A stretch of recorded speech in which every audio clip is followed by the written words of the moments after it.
দিনহাটা শহরের মহারাজা নৃপেন্দ্র নারায়ণ স্মৃতি সদনে বিশ্ব মহাবীর চিলা রায়ের 514তম জন্ম জয়ন্তী উদযাপন অনুষ্ঠিত হল। দ্য গ্রেটার কোচবিহার পিপলস অ্যাসোসিয়েশনের উদ্যোগে এদিন সেখানে এক অনুষ্ঠানের মধ্যে দিয়ে চিলা রায়ের 514তম জন্ম জয়ন্তী উদযাপিত হয়।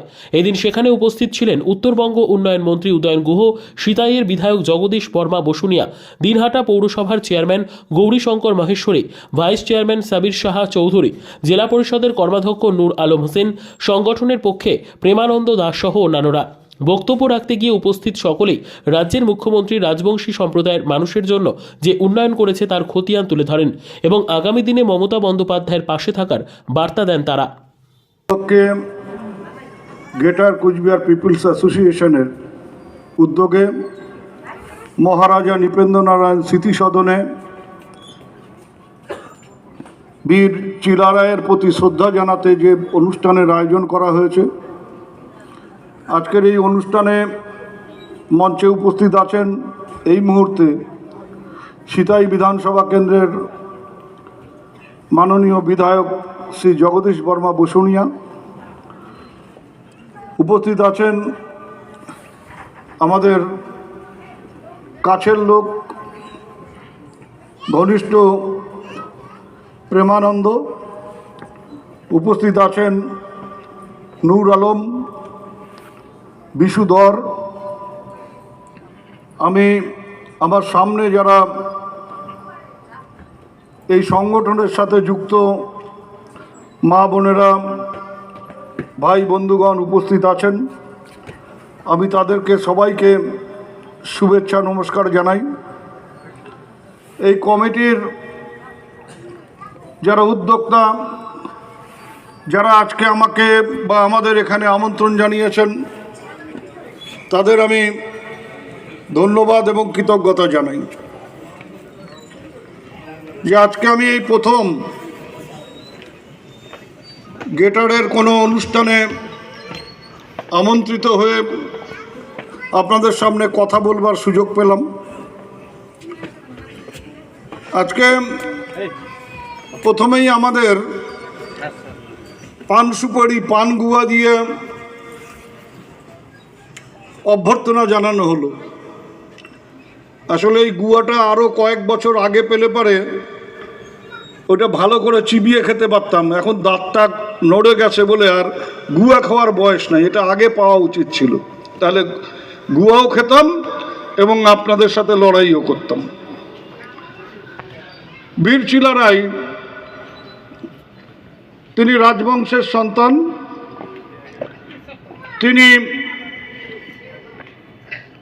কুচবিহার রাজার দ্বারা সেনাপতি নিয়োজিত হয়েছিলেন। কুচবিহারকে রক্ষা করা, কুচবিহার রাজত্বকে প্রসার করবার দায়িত্ব তার ছিল। নাম ছিল শুক্লধ্বজ,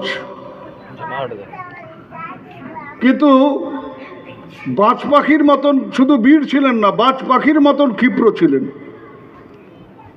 নিমেষে শত্রুর মোকাবিলা করতে পারতেন, তাই তার নাম হয়েছিল চিলা রায়।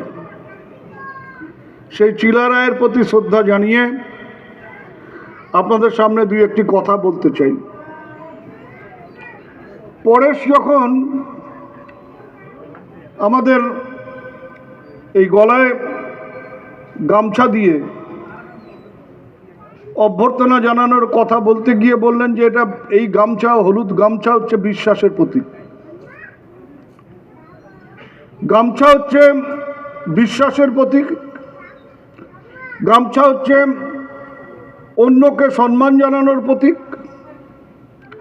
এখনো আমি বিভিন্ন সময় দেখেছি